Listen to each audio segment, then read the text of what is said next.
Casey Neistat always talks about trying to run across the Brooklyn Bridge without seeing a single other runner. Well, today I got to do the exact opposite of that. I got to run across the Brooklyn Bridge with 28,000 other people as part of the United Airlines half marathon.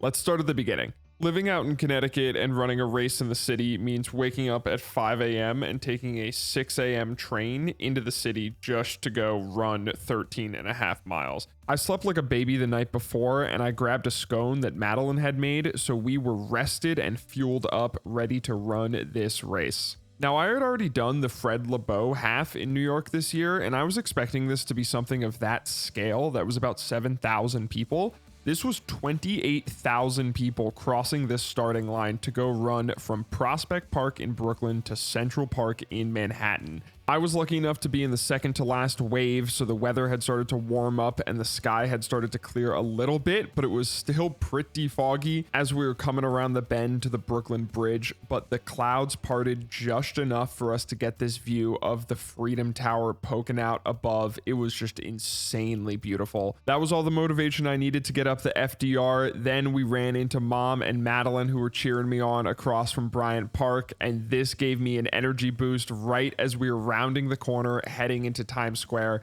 This is one of the highlights of this race. It is the only race where you get to run through Times Square. If there was any part of a race that felt like it was straight out of a movie, this was it. To have this place sort of all to yourself as you're running through, incredible. We're crossing the finish line, not the fastest time for sure, 2.5 hours, but it was such a fun race. We got the medal and we were off to brunch, rest, and recover.